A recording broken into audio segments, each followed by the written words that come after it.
a video. I want you guys all to know that of all the people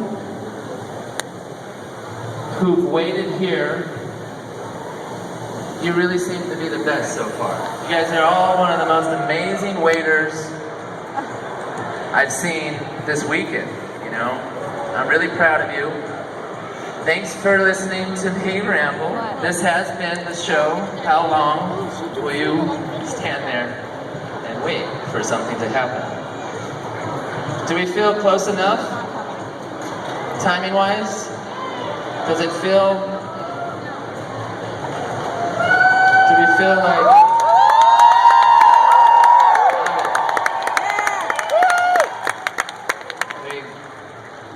I love that we're cheering for a guy to come on stage and talk more.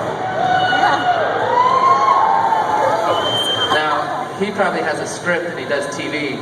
Since I'm all improv here, he wrote it this morning. It's my style. You ready? Okay, ladies and gentlemen, this is the real one, okay? For the money. Ladies and gentlemen, it's my great pleasure to introduce to you Adam Savage.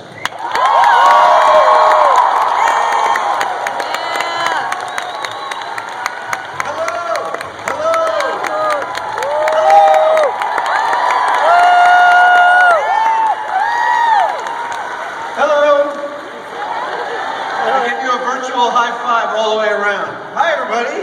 Hi. What are you guys doing here? God, I love coming to this crowd. I think I'm going to spend the evening playing with some Arduino stuff. So you like my hat? Yeah. I want to start by telling you a story about my hat. This is a replica of Harrison Ford's hat from Raiders of the Lost Ark.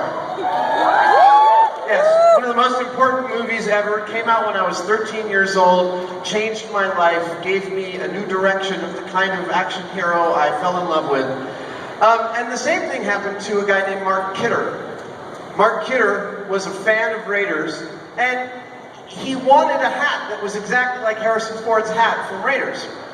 And he started to look at screen grabs, and he became very knowledgeable about how precisely that hat was made, and he started to notice something that no one else had figured out, was that he noticed that the hat from Raiders was actually a different hat and cut in a different way than all the other hats for the other two movies.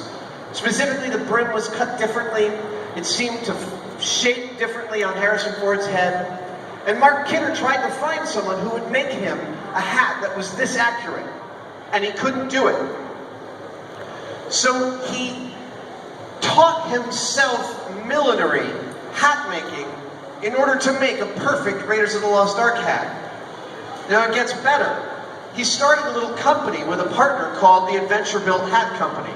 These are the makers of my hat. The Adventure Built Hat Company makes about 40 to 50 hats a year.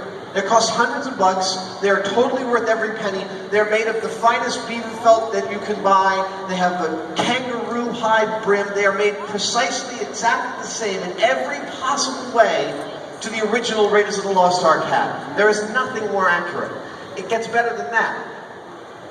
When Kingdom of the Crystal Skull went into production, they put out a request for proposal to hat makers all over the world to provide hats for the new Raiders of the Lost Ark film. And Mark Kidder and his little company got the contract. So he went from fanboy all the way to the provider of the definitive Raiders of the Lost Ark hat. Yeah.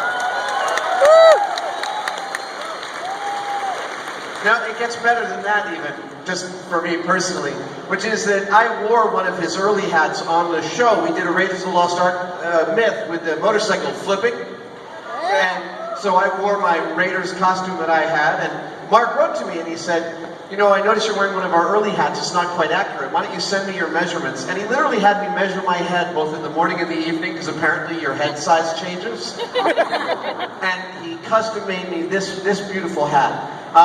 Now the story continues because the person who did the costumes for Raiders of the Lost Ark actually turns out to be a friend of mine. I didn't know this. My friend John Landis, his wife Deborah DeDuhlman, she did the costumes for Raiders. So she was the one responsible for the weird cut of Harrison Ford's hat. So I saw her last year in San Diego at Comic-Con, and I told her the story. And I showed her the hat, and she looked at the hat. And I watched her, the costumer, who had chosen this look for Harrison Ford. She picked it up, she looked at it, she punched it out, she creased it, she put it on my head, and she looked at me and she said, "I see you." I love that moment. So, I want to talk about why we make. Things are amazing here. We've got 50,000 some odd people here at Maker Faire. There's a movement afoot. 10 years ago, if you were in engineering school, you could almost get a degree without ever having to build anything. But we are shifting back. People are getting their hands dirtier. Now sometimes it feels like it's too late. Budget cuts are taking away all the frivolous, the quote-unquote frivolous things in the high schools, like the drama club and the music department, and especially the shop classes. Yet, we have Maker Faire here. We have Maker Fairs all over the country. Dean Kamen's first robotics competition. Yes! 50,000 students around the world, 2,000 teams building robots. Two things are happening simultaneously. One is that we are seeing a generational shift back to making. Maker Faire and Mythbusters and all the other people involved with this movement have ridden this wave concurrently with each other. The second is that it really seems like the shift away from making was more massive than anybody realized. We have a long way to go. We have to keep getting kids interested in making things and getting their hands dirty and getting them into their world.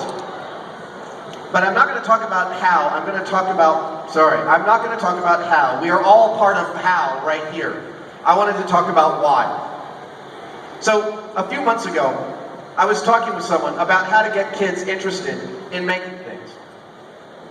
And we were talking about what is the impetus that gets people interested in building something for themselves. You know, toys are cheaper now than they ever were before, and they're smarter and they do more things. And the toy industry, so many toys do what they call play themselves. You actually turn them on and you just watch them and the toy does all the work for you. And we were talking about what that impetus is, and I sent this guy to a link at a forum I frequent where people make and collect movie props. The Replica Prop Forum. And one of the big things that people are doing on the Replica Prop Forum right now is everyone's making Iron Man armor. Everyone wants to be Iron Man. But Iron Man armor costs a lot of money. For a full set of fiberglass Iron Man armor, you can spend between $3,000 and $8,000. Nobody has that kind of dough. However, you can take a 3D file of Iron Man and his armor, and you can run it through a program called Pepakura, and you can build it yourself. And I sent him this link of this kid in the Philippines who had painstakingly built this paper model of Iron Man armor, which he then painted with epoxy resin, coated with Bondo and fiberglass, and sanded smooth until he could wear a full set of Iron Man armor. It took hundreds of hours of his work. I hear Tesla coils spinning up. Hundreds of hours of work, and I sent him this link, and he said, "Wow, it is so the long way around," which is true. It is the long way around. And then he said, it'd be really great to get them to build their own things, rather than the things that pop culture feeds them. Yeah, wait a second from that clapping. I had a kind of a visceral response to that comment, because I felt a little bad. I am exactly these people. I'm making two different sets of Iron Man armor right now.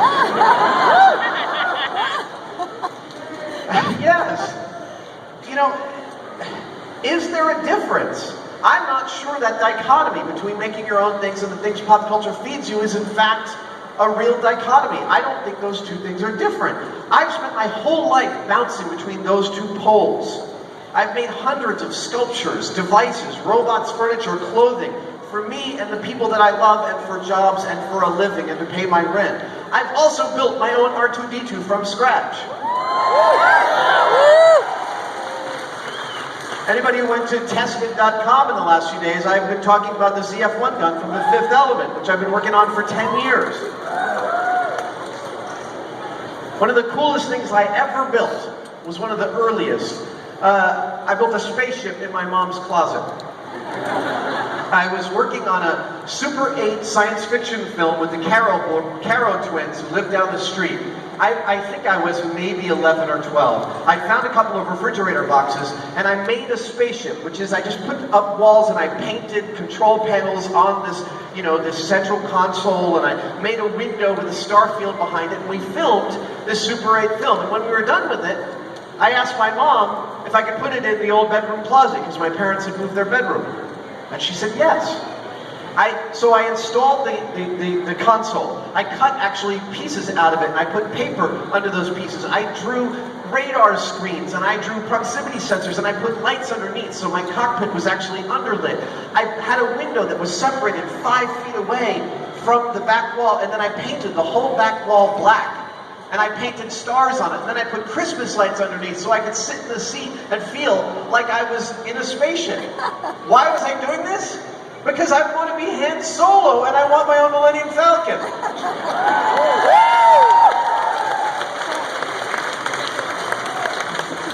I sat in that thing for hours. Maybe not hours. But sitting in that cockpit and looking at the star field and thinking about having my own Millennium Falcon cockpit gave me an unrivaled feeling of joy. What more did I want out of the universe at that moment? To have that ship. And to have the support of my parents, to be able to go to the hardware store and buy the lights and lamps and pieces that I needed to put it together. They gave me access to their charge account at the hardware store from the time I was 11 on. Next thing I built was actually took the same technology, cardboard, acetate, batteries, and I built it all into a briefcase. Again, with switches and radar sensors and screen, not real radar sensors, Sharpie, Luke says radar sensor. And I made a James Bond briefcase. Well, it could have been James Bond briefcase, or it could also have been Mission Impossible briefcase. At any rate, there was a switch that said blow that up, and I press it and pretend that things blew up.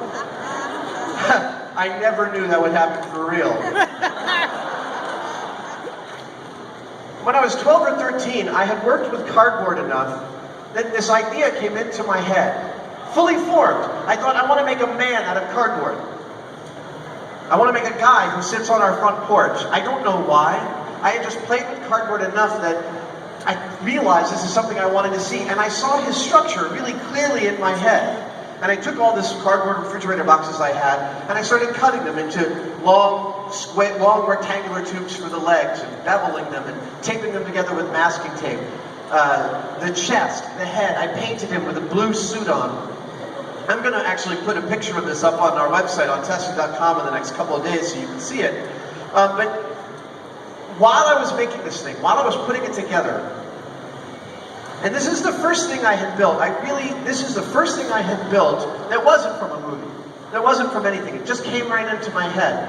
And I remember specifically this walking into the kitchen halfway through the project. I was just feeling so good, feeling so good in my heart. I went in and I said to my mom, I was like 11, Mom, right now on August 13th, 1981, or whatever the year was, I said, I am truly happy. And the thing is that there's something really specific in the feeling of feeling that kind of happiness, was that it wasn't just that I felt really happy. It was actually that I knew it was a temporal state, that it wouldn't last, but that I was experiencing something that every artist in the world feels. This deep connection to the thing that they're producing, to the thing that they're making, connecting them to their world and making them feel super, totally, genuinely present. A few years later, I left home and I was living in New York City, and my parents, who let me use the hardware store charge account, now let me use my dad's charge account at New York Central Art Supply. And I started making sculpture really seriously in New York.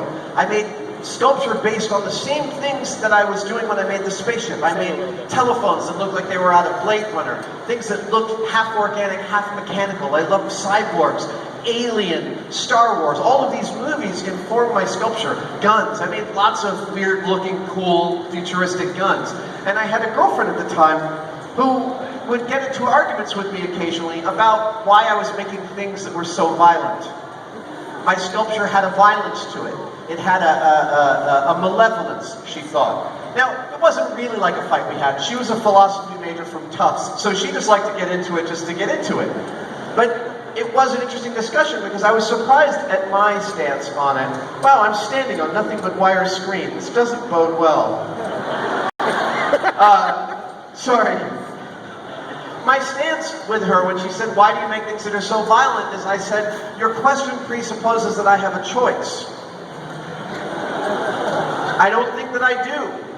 I'm making the things that I feel like I have to make, and I don't get to choose what I feel like I have to make.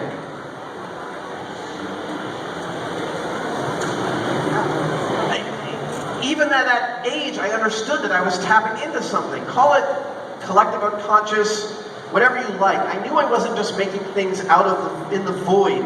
I was having a conversation. I was having a conversation with the world around me, the world that informed me, that shaped me, that helped me understand the kind of person that I wanted to be. I was talking to my culture. It's a real conversation. And it happens way under the level of normal person-to-person conversation. And notice I said culture, not pop culture. Now, the whole dichotomy between culture and pop culture was erased a long time ago, and better and smarter people than me have written about it, so I'm not going to waste a lot of time on it here. It is a false dichotomy.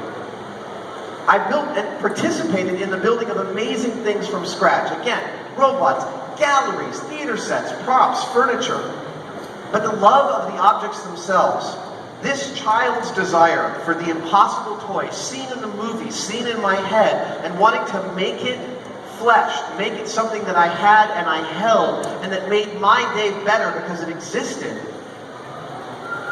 That want of those things, and the teaching myself how to make things in order to have those things, is the engine of everything that I have achieved in my whole life up till now. So I hold this as a kind of a manifesto. It doesn't matter what you make, and it doesn't matter why. The importance is that you are making something.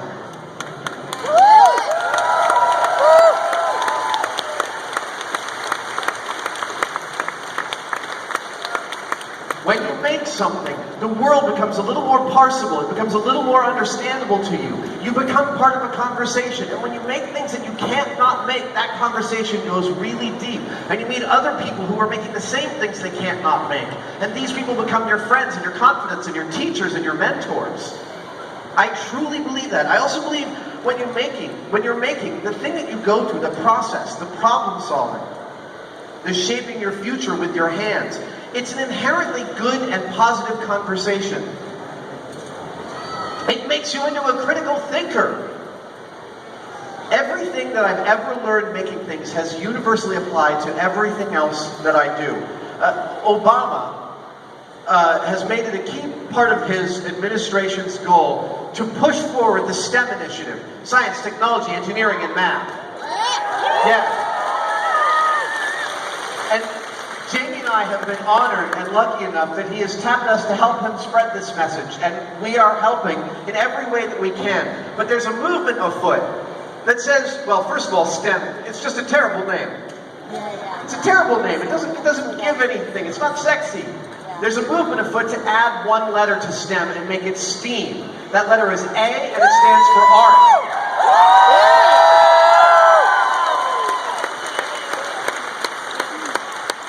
Science, technology, engineering, art, and mathematics. Art is where it begins. Art is the original mover. So I say make. But more than that, make what you want. It starts with what you want to have. When you want to learn something, you'll make it better. I get asked a lot, how do I learn how to weld? How do I learn how to do electronics? And my advice is always the same. Choose a project. Don't just read about which do you think is going to work better to learn about electronics. Reading a book about it, putting together some Zener diodes and resistors and LEDs, or building your own fully operational tricorder from Star Trek. When you have a final goal, whatever that goal is, you are more likely to finish. You're more likely to get through that point in every project when the thing you're building is kicking your butt and making you really mad because you're failing. that final goal will carry you past that. I have this mechanism, and I know it after all these years of making things. Somewhere around 70% in, working on any given difficult project I'm working on, I lose steam. I get frustrated with myself. I wonder what the hell that I'm thinking. I clearly don't know what I'm doing, and I'm going too fast, or I'm going too slow, or I'm not going elegant enough. But I know that this occurs to me every time, so I know that I can push past that.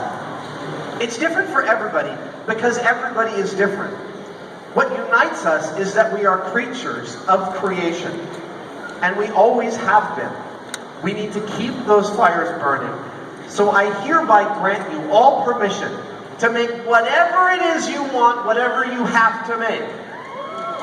Make what you desire. Make what you have to make.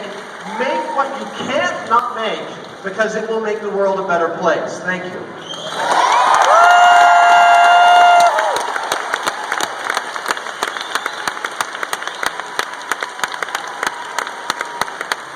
Okay. Words of wisdom from Adam Savage. One of the great makers of America, of the world. Adam, you've gotten to do a lot of really crazy things.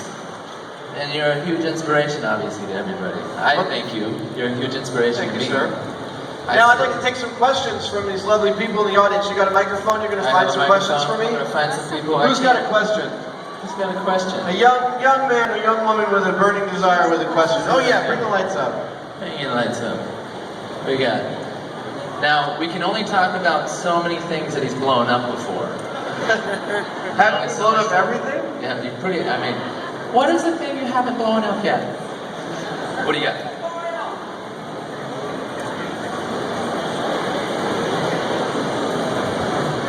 This is good. First question is, how do you like his hat? Put your hat on. Nice, good Can he hat. sign it? We'll try and do that. Okay, can he sign it? Absolutely, bring it up. Okay, here we go. You're lucky. You know, he doesn't do this for everyone. Go Were ahead. you inspired by Another any question. other? The next question is, are there any other uses for duct tape For duct tape, that you've come up? Any new? here we go.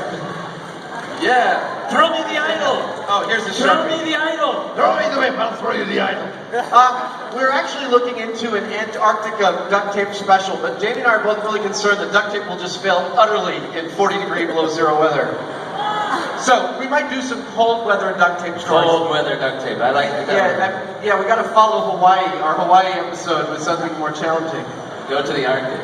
So we got a mom. You've been here all day. You gotta watch those speakers. Hello. How are you? Good. Do you think you could have made a duct tape compass to get off the duct tape island? A duct tape compass to get off the duct tape island. Yeah, absolutely. Well, first you need a vessel to hold water, and you can use the sort of the floating cork method as long as you've got a sewing needle. You use the duct tape. You can actually, if you lower it into the water carefully enough, you can make a needle, a sewing needle, float on the surface of the water using surface tension. And the duct tape might just allow you to do that. But yeah, it would point north, magnetic north, and that would give you a compass heading. Now it might be harder to operate that compass while you're at sea in your duct tape boat, but I think it's totally doable. I'm actually a little shocked that it didn't occur to us to do that. There you go. What we got? We got a little one here. What's your name? Max. I was wondering, well, I have two questions. First, can I get this autograph? We can only do so many I hours. am doing, let me tell you, I'm sitting down and doing an autograph session after this. There you somewhere. go. And I'll be signing autographs for a long time for as many people as I can get to. Copy that. Next question. And second, what are you going to do if you ever run out of myths? What are we going to do when we run out of myths? Well, the Is day that we even possible? Well, the day we run out of myths, it means that people stop believing stupid things. I think we have a long way to go before we run out of myths. And on that day, I will be absolutely happy to hand over Mythbusters to the wider world and get up and retire. Eyebrow regrowth. How do you treat it? It turned out not to be as bad. My favorite part about singeing my eyebrow is how much I thought that was funny until Jamie mentioned that I'd also burned off half of my hair, and then my sense of humor went right out the window. it turns out that just once you get rid of the smell of the burning hair, it grows back fairly quickly, luckily. Next question. What do we got? Yes. Okay. So, what would you do with limited resources if you're trying to make things? What would I do? What? What would your advice be to trying to make things with limited resources? Limited resources. As an individual like you don't have. Yeah. Okay, someone who doesn't have a lot of funds and doesn't have a lot of stuff around them. Yeah. What do you do? Well, there's a lot that you can do. First of all, I moved to San Francisco in 1990, and I spent easily the first 5 years. You know, trash day in your neighborhood, when the garbage company tells you to put all your big trash out on the curb? We would go dumpster diving through neighborhoods on that day. That is where I got so much of my furniture, so many of my tools. I found working televisions. I found a DeWalt drill with a battery and a charger that had been thrown away because its forward-reverse switch was stuck in the middle. Limited resources, the only limited resource is your brain. Everything else is totally available. You can buy used electronics and de-solder stuff off the board and use that. Electronics themselves aren't that expensive, actually. The Arduino as an entry-level kit is ridiculously cheap. Honestly, it's just about having some ingenuity about where you get your stuff. Thrift stores, flea markets. Boy, every second Saturday of the month for years, I would head down at 5 a.m. to the Foothill College Ham Radio swap meet down here.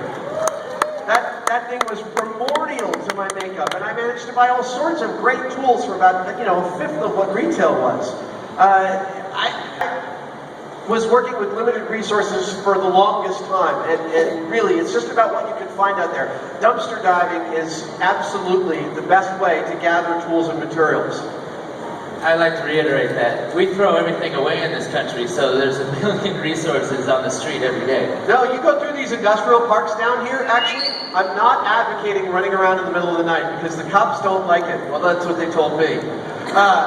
But you go to a company that makes stuff for a living, and their dumpster is often full of stuff that they can't use anymore, but it's like sheet plastic and aluminum and materials and things that you can use in your shop. Half of my shop materials up through all of the 90s were gathered from dumpsters down here in San Mateo in the valley.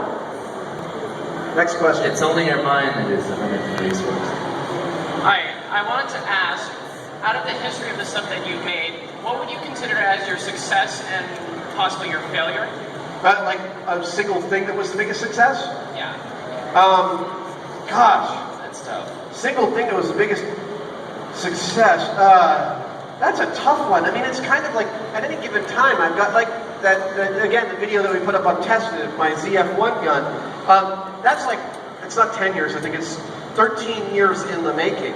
It'll be done maybe in a year or maybe 2 or 3 years, but each of those projects, as it nears completion, becomes my favorite thing in the world.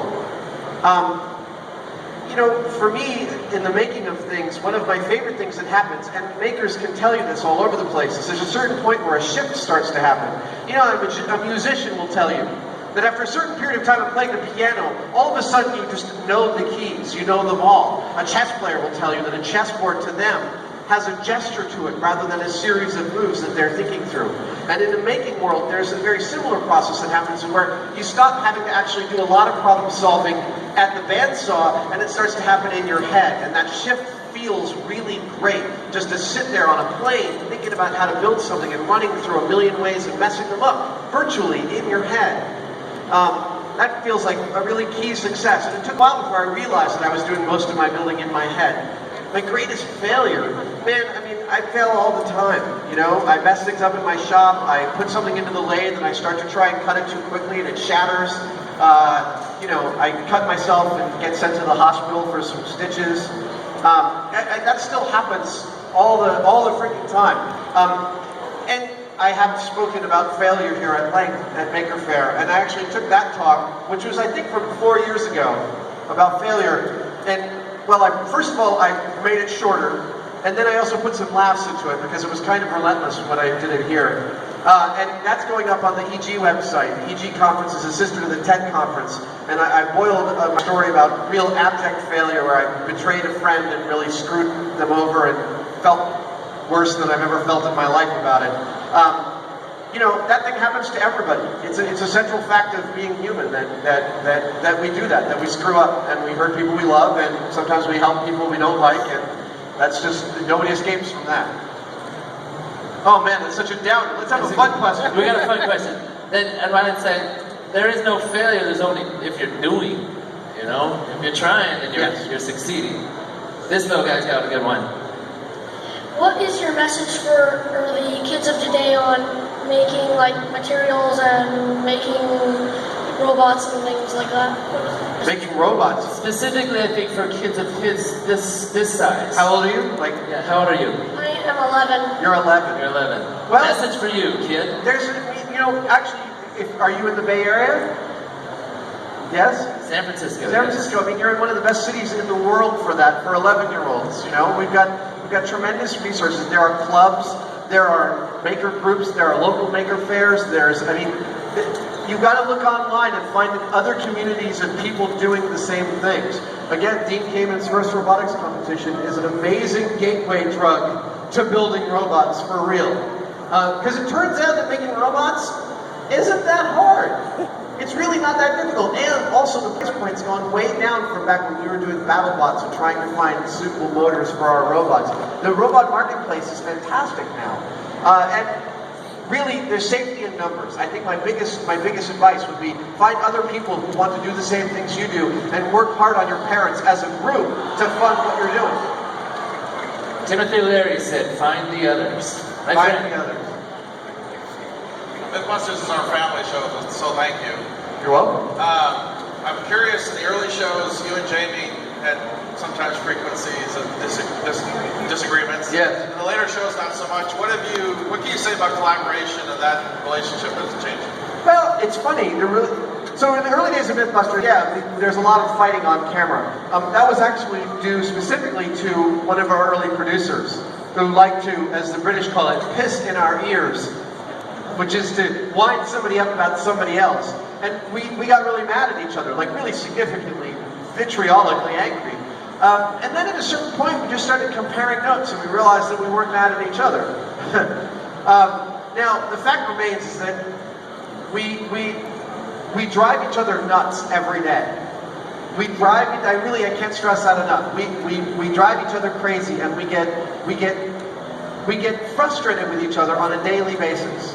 That frustration is based on the fact that no matter what you come up with, him or me, under what circumstances, the other guy is always going to test it and say, why would you do that if this is the case? Maybe you can do it better, maybe this could be. So someone is you're always hitting up on a wall that's suggesting that maybe there's a different way to do it. This is exhausting. Conversationally, it's exhausting. But it also has a tremendous strength to it.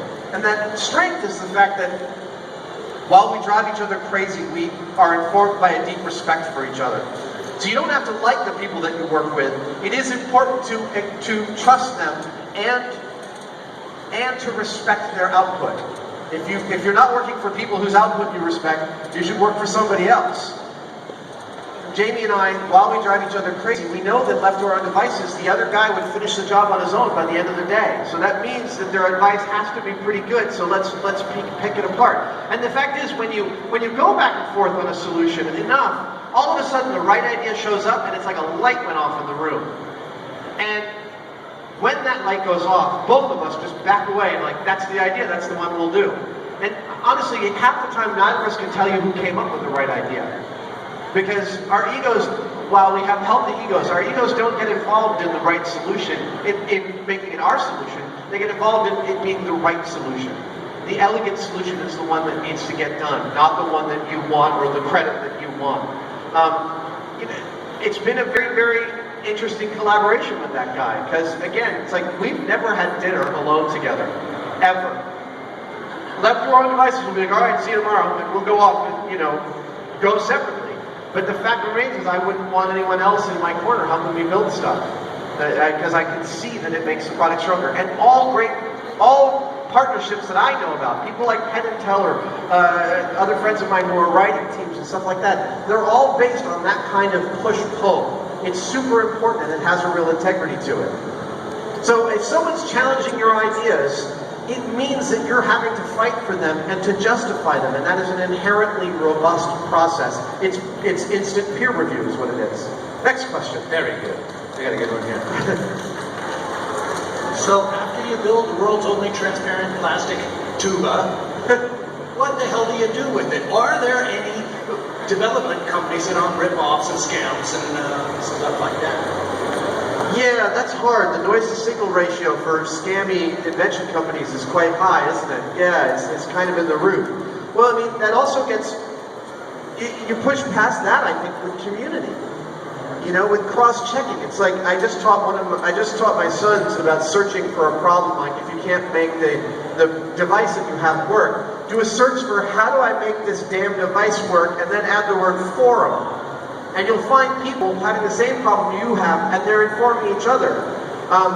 I find when I try and look for stuff and the noise-to-signal ratio is really high because there's a lot of people out there trying to make a buck on it, that as soon as I find a community of people talking about it, I hit real pay dirt. Because I start, it's that human filtering system. Incidentally, do you know that Selmer produced the plastic saxophone in World War II? When they... What's that?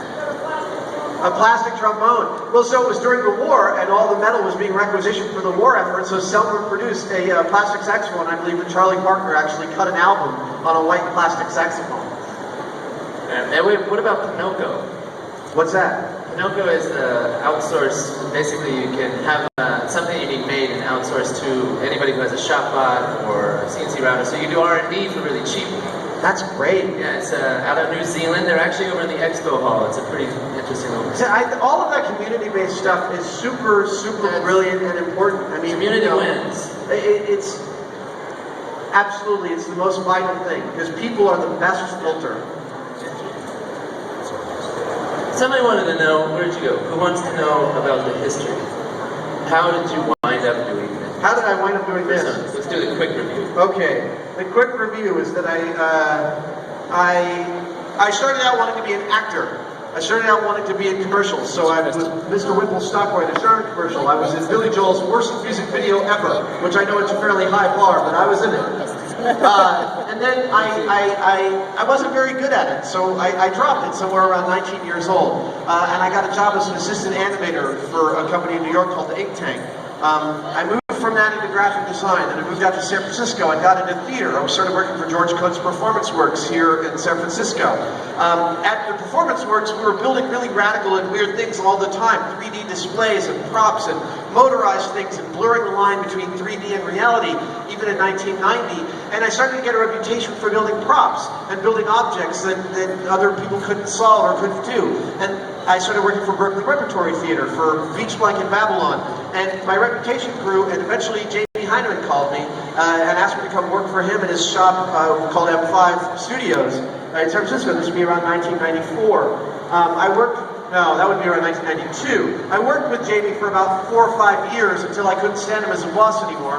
And I moved on to Industrial Light and Magic, where I worked on films like Star Wars Episode 1 and 2, AI, Space Cowboys, Galaxy Quest, the only movie that I own. Yes. And I have to say, going to ILM and working was like dying and going to nerd nirvana. You know, my first 2 jobs I ever wanted were being a designer for Legos and working on Star Wars. And when I got to ILM, you know, I'm working with guys I've been reading about since I was 12 years old, and it was an amazing place to work. Alas, the ILM model shop is no longer. They got rid of it, which is a very sad thing. I feel like I slipped in under the wire. But somewhere around 2002, Jamie got a call from Discovery about doing this show called Mythbusters, and the difference was that they wanted guys who could build the experiments as well as talk about them and test them and think scientifically. And it really just happened to be this perfect confluence of a set of ideas for a narrative and 2 guys who were absolutely, genuinely curious about what was going on that made the show. It aired in January of 2003. We're coming up on, actually, in 10 days, we celebrate our 10th year of filming Mythbusters.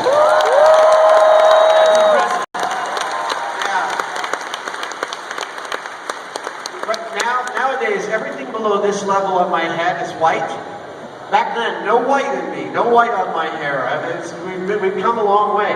The show aired in January 2003. We got a really good rating. We've continued to get really good ratings. In fact, this season, which is running right now, they moved us to Sunday nights. Our ratings are up 20%. So as far as I can tell, there's no end in sight for Mythbusters. That's a good segment because this little girl here wants to know, What inspires you every day? why do you do this? And you get up in the morning and do this every day. Not ratings. Tell me it's not ratings. No, it's not ratings. It's not the money. It's doing something different every day. That's why I got into special effects. It's why I love theater. And I tell you, honestly, budding makers, here's a resource for learning how to make stuff. Get into theater. Theater is the gateway drug to making everything. And anything you want to try, you can try. Theater is it, man. Theater is the only art form. It is the first art form that would survive an apocalypse completely intact. So, theater was super important to me. It is doing something different every single day. And it's also, honestly, when we set out, we weren't thinking of the children. We didn't care about the children. We didn't want to inspire anybody. Honestly, it's not something that we think about, and I think that's why kids like it. They know that we're not speaking down to them. But we get emails from you guys. I'll bet you half of you in this room have emailed me, and I read as large a sampling as I can get to. The idea that we're inspiring kids, that we're getting them interested in making things and thinking critically and thinking experimentally, it is by far the most astonishing and humbling, and I feel so grateful that we're doing this result of doing this show. So, I mean, it's you guys that are inspiring me. I have a question. All right, sir. Now this has become a theme here. I'm wondering if maybe perhaps you will do some high theater for us. High theater. And get into the cage. The cage again! We have a different song for you. Who wants Adam in the cage? The cage! All right. Let's do it. Hold on, let me pack up my papers here. That would be me. I don't know if I know another dance, though. Oh wait, can I get those papers? I can probably sell those on eBay, man. No, I keep these. I keep each one. I can't. Ladies and gentlemen, the holy cage here. Now, Adam, I don't know. Yeah, absolutely.